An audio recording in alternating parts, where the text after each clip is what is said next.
everybody, my name is Hinjin Moon and welcome to iHome Church. If you're joining us for the first time, don't forget to subscribe to our email list.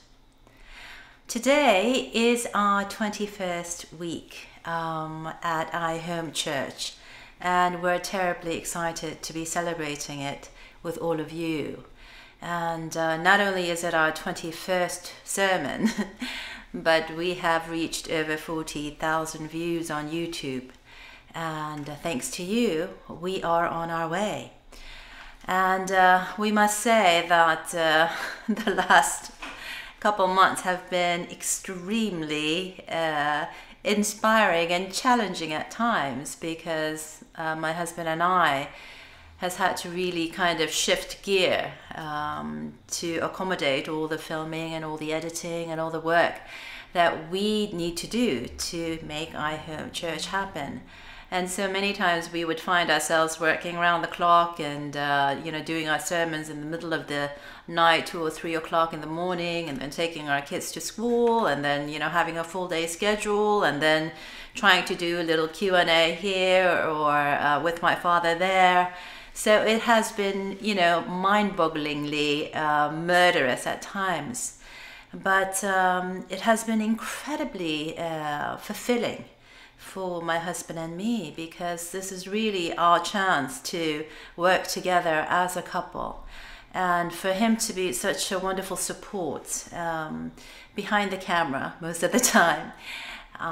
But just learning our strengths and weaknesses and putting it to best use, and just becoming more and more of a team has been incredibly a fulfilling journey. And so we look forward to many more weeks ahead. But most of all, we wanted to thank our audience and our new family for so many emails, personal emails, really telling us and sharing with us your story. And one of the things that we realized is, because of both of our personal histories, both Ben and I were blessed before, and we both went through a process where we had to separate and get a divorce before finding each other. I think many people felt that that is kind of like an invitation, in that we are somebody that understands where they're coming from. So many of you have shared your personal testimonies about your life and about your blessing, or about the difficulties in your blessing, or about your broken blessing, and the difficulty of trying again, and how to find hope through all of this. And you know what? I know it's difficult, but I want to encourage all of you, and this is what my sermon is about today, to really don't give up on God and true parents.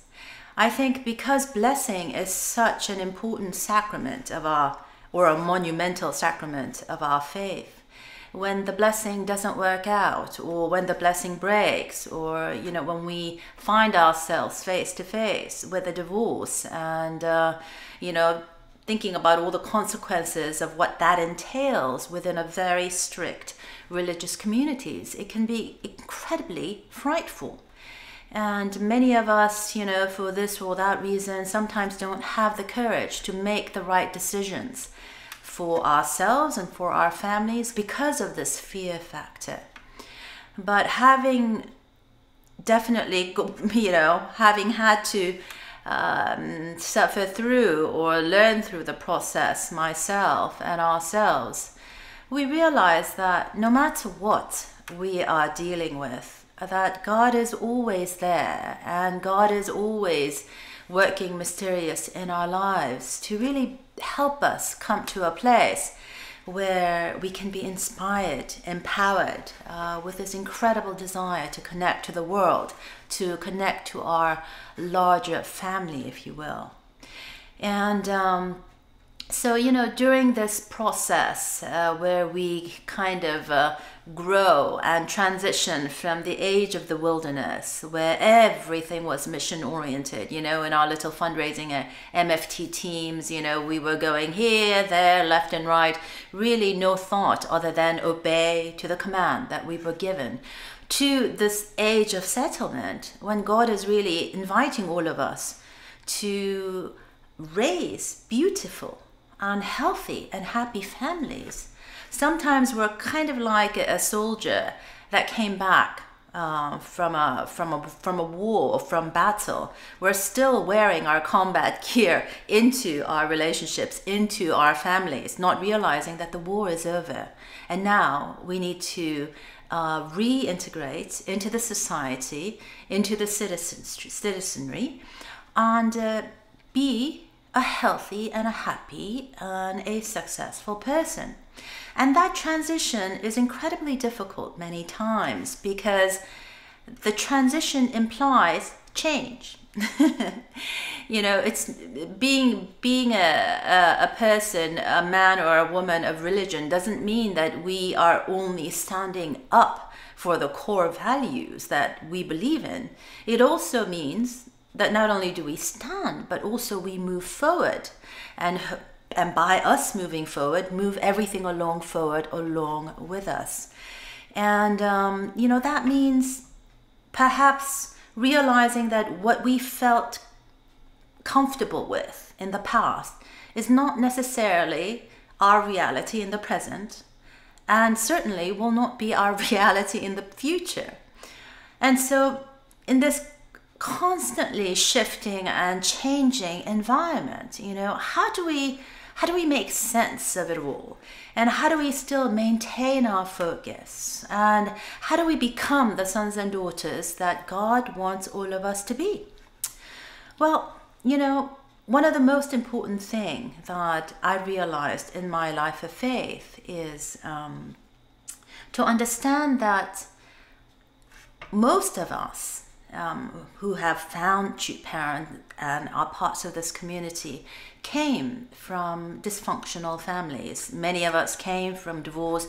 Many of us came from abuse, sometimes incredible abuse, unspeakable abuse. And therefore the message of creating beautiful families or perfect families was incredibly attractive.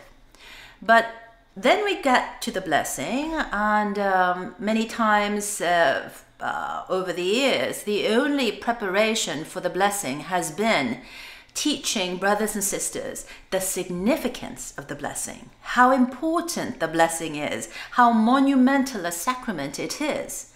And so when you went to workshops to prepare for the blessing, all they talked about was the significance of the blessing. And then we were shipped off to be blessed.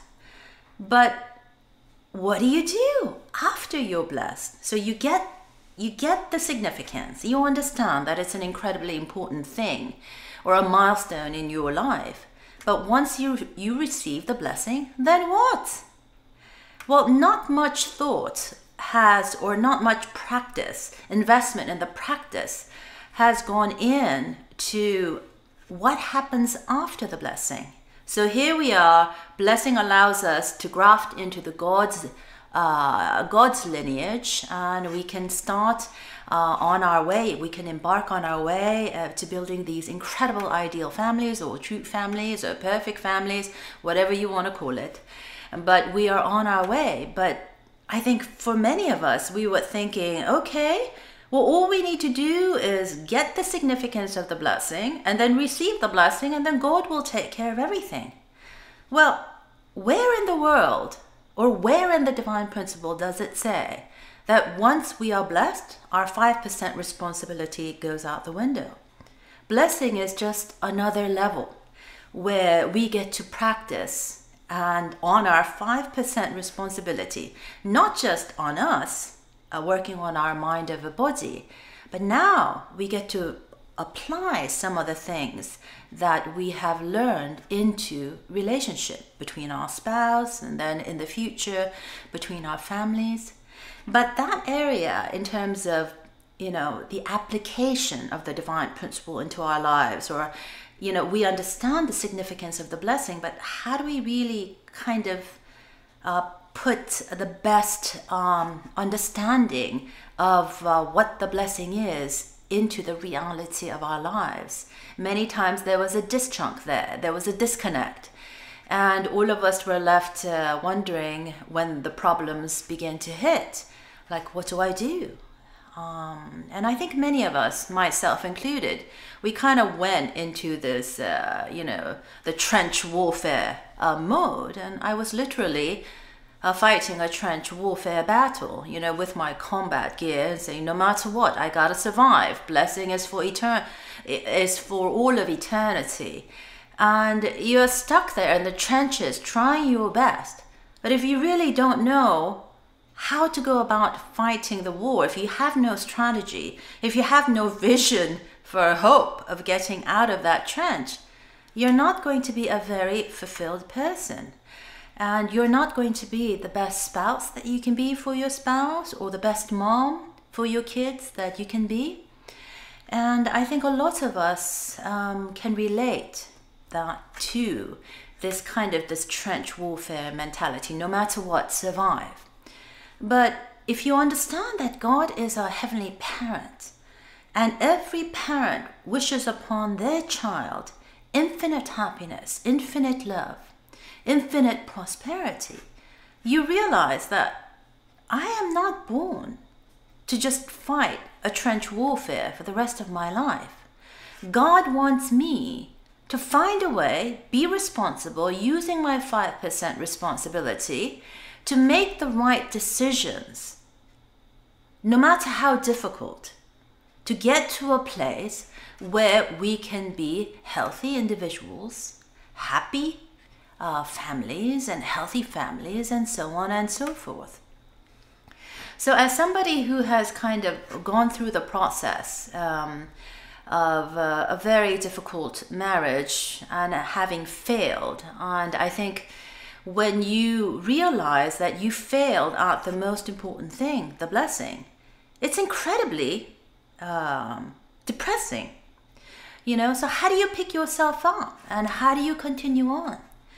Well, the way I kept going was reminding myself, just because my blessing failed, or this incredible monumental thing in my life failed, doesn't mean that I need to break my faith or my relationship with God or true parents. Maybe there are things in my life that were not ideal. And yes, I have every right, just like all of you, to get upset, to be bitter, to be angry, to, say horrible things and attack different people. But I've decided long ago that I don't want to be that kind of a person. I don't want to be an old, bitter woman at the end of my life, not being happy about anything because I didn't have the courage to take ownership of my life and make the right decisions that I need to make so that I can take myself and my family to a place where we can be healthy and happy and fulfilled. And yes, it's scary. Yes, it's frightening. But when we have grown up our whole lives being preached about the incredible true love. I mean, my father, I'm sure many of you know, he breathed true love, he talked about true love, he slept on the words true love, everything. The most important thing in his life was true love. So if you had a dad that was constantly talking about true love, well, wouldn't it be obvious that as his daughter or as his children, we want to experience that true love in our lives? And don't you think that all of you, having heard our Father talk about true love, true love, true love, that you all want that too? And so, I really want to encourage those of you who've kind of written to me and really shared your personal testimonies with me. Please don't break your relationship with God and true parents just because your blessing broke or just because it didn't work out. And instead of being bitter, instead of being angry, there are a couple things that you can do. Number one, instead of being bitter and angry, you can keep on trying. That's something that my father was a champion of. He never stopped trying, no matter what. He's gone through 6 prison terms. He's had people, death threats on him left and right. People have, thrown horrible things at him and just was awful to him.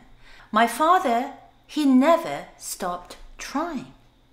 And so for those of us who feel incredibly depressed because our first blessings or second blessings didn't work out, please don't give up and throw the baby out with the bathwater, but just keep on going. If it doesn't work, try again.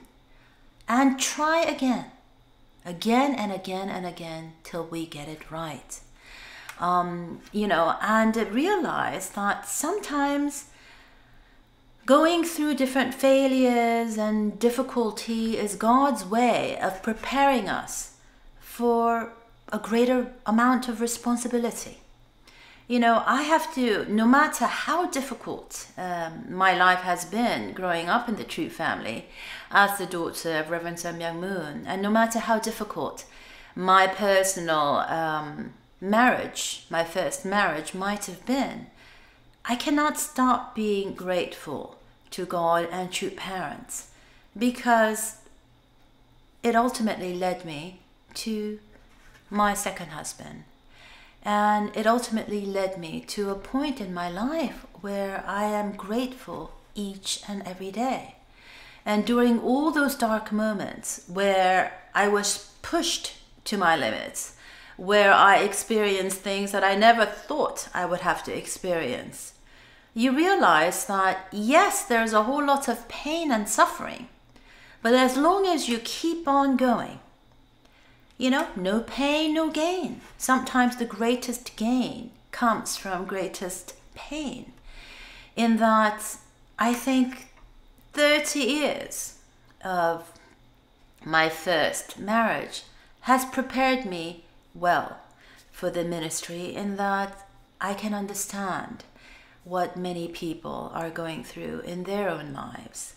And because of my pain, because of my suffering, but also because of my tenaciousness in never giving up on true love, I feel that I'm in a position where I can share some of the insights and some of the wisdom, some of the tools and tips that I have learned along the way, so that through my pain and suffering, through my growth, the other can have a better go at their blessing, or have a better go at creating this incredible family.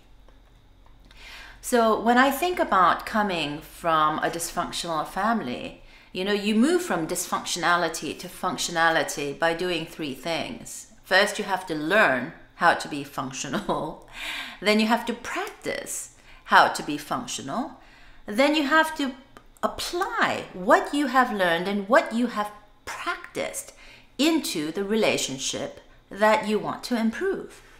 And these things just seem so simple, but trying to apply this 3 steps of learn, practice, and apply into new relationship or in frustrating or difficult relationship is incredibly challenging. So it takes a great deal of effort and persistence. But it also helps when you have your heavenly parent along for the ride.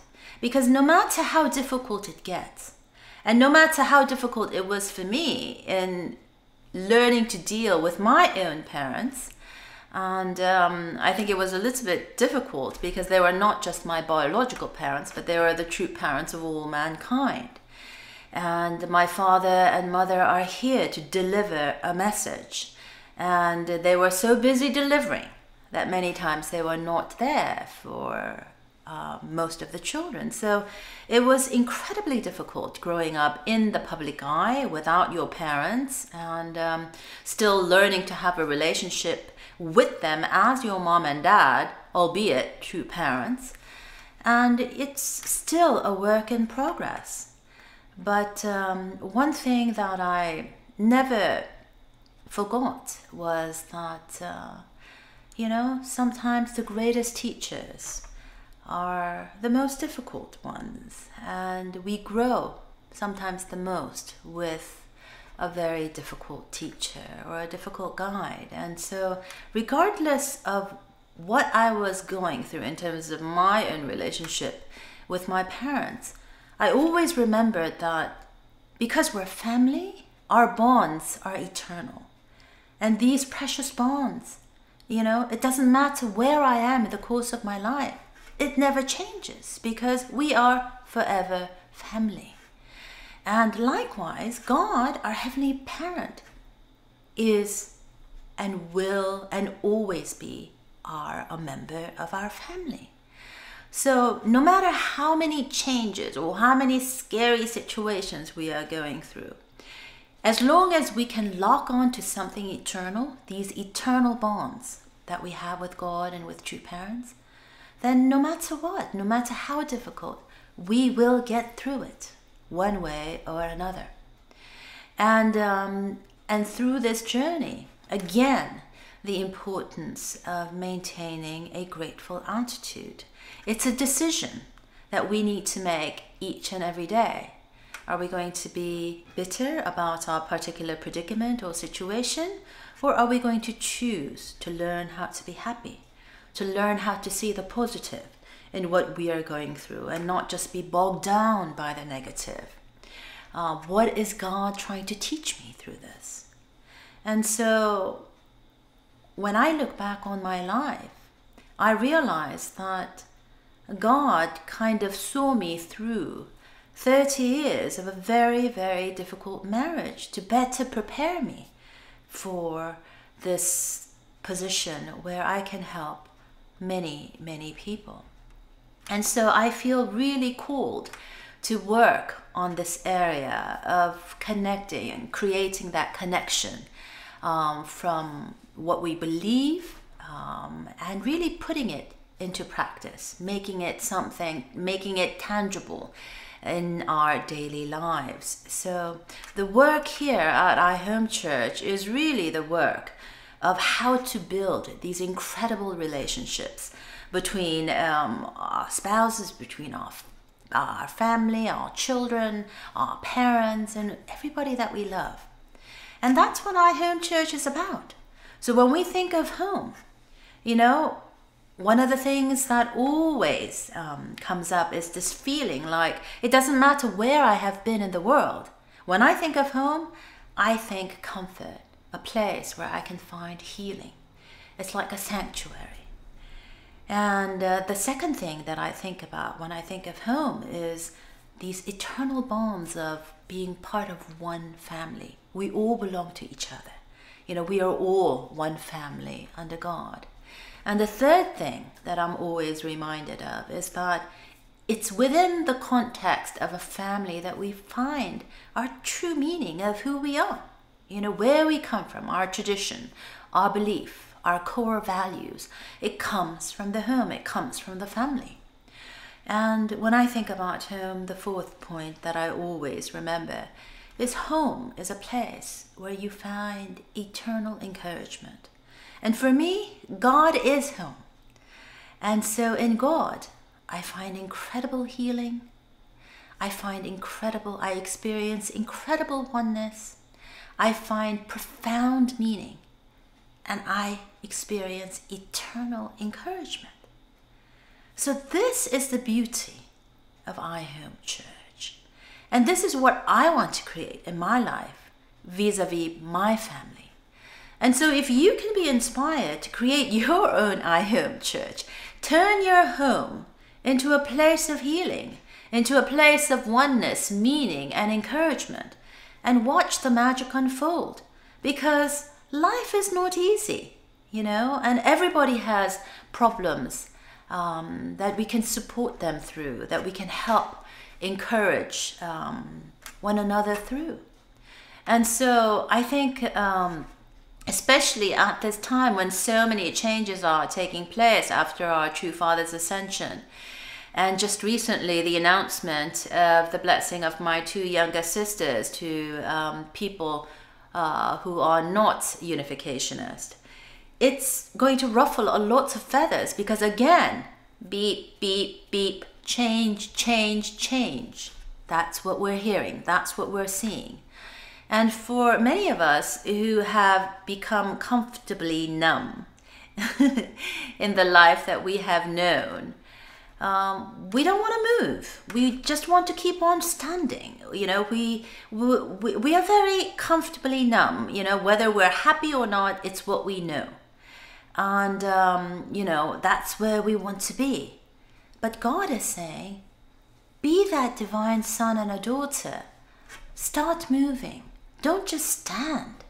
Walk and share the good news or the breaking news of our true parents and the incredible gift of the blessing. Don't just stand waiting for the world to come to you. Start walking and start sharing. And so during this time of incredible change, we should not be the ones holding people back from the blessing. We should be the one helping the floodgates open.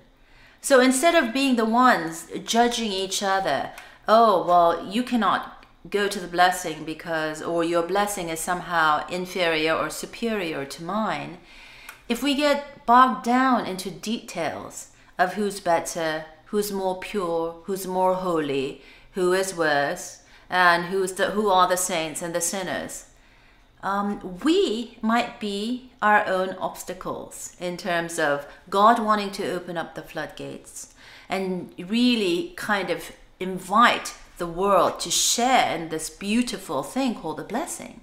But if the unificationists are out there saying, well, I'm not sure about you, you're non-unificationist here, not sure about that for my kids, and well, that means my children will be inferior, and whereas my neighbor's couple, they married second gen, so they're superior.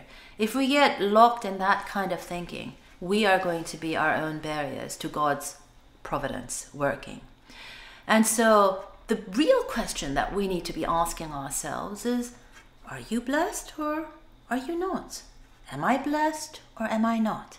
And shouldn't we, the unificationists, be the ones helping the world towards the blessing so that they can experience this incredible gift and have a chance to journey on in their lives to build incredible and ideal, healthy, happy families? Well, I don't know about you, but I think that's what we're here to do. So as things change, don't be afraid, but know that God is working, and open up our hearts, and lots of the different things that we might have enjoyed or we might have known might be falling by the wayside, and we're going into a new frontier, new territory.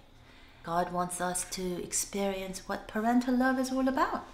And unless you have kids and have experienced really what true love is really about, that you want the other to be happy more than you, that you want them to have more love than maybe what you have, unless you really experience that, it's very difficult to understand how much God truly loves us each and every day, because we are his and her sons and daughters. So with that, please have a great week. Take care.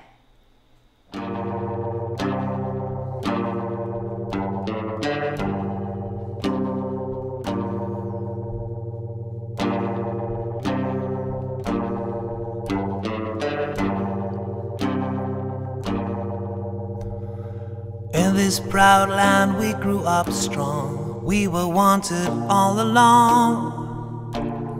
I was taught to fight, taught to win. I never thought I could fail. no fight left, or so it seems. I'm a man whose dreams have all deserted. I've changed my face, I've changed my name, 'cause no one wants you when you lose. Don't give up, 'cause you have friends. Don't give up, you're not beaten yet. Don't give up, I know you can make it good.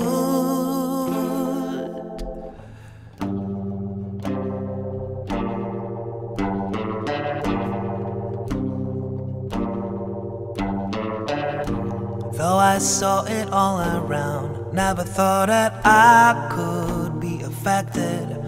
Thought I would be the last to go. It is so strange the way things turn. Drove the night towards my home, the place that I was born, on the lakeside. As daylight broke, I saw the earth. The trees had burned down to the ground. Don't give up, you still have us. Don't give up, we don't need much of anything. Don't give up, 'cause somewhere there's a place where we belong, where we belong. Rest your head, you worry too much. This is gonna be alright. When times get rough, you can fall back on us. Don't give up, please don't give up. Gotta walk out of here, I can't take it anymore.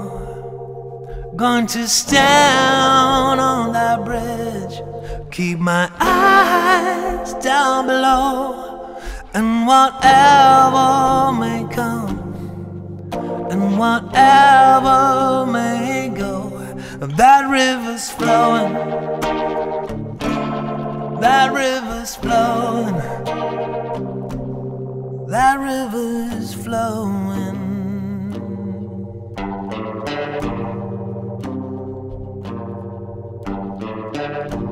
Moved on to another town, tried to settle down. And for every job, so many men no one needs. Don't give up, 'cause you have friends. Don't give up, you're not the only one. Don't give up, no reason to be ashamed.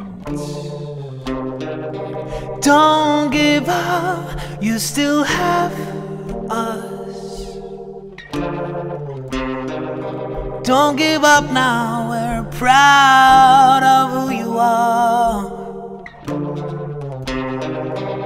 Don't give up, you know it's never been easy.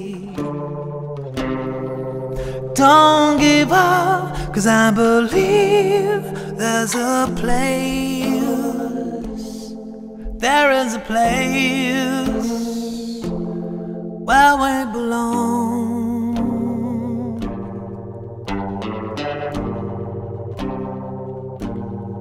There is a place.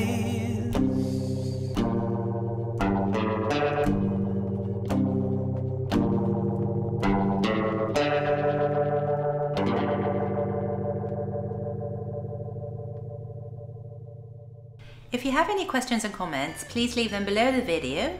Go to enginemoon.com and use the contact form. And don't forget to sign up to our email list. And if you would like to contribute to our work here at iHome Church, please click on the donate button. Thank you. Take care.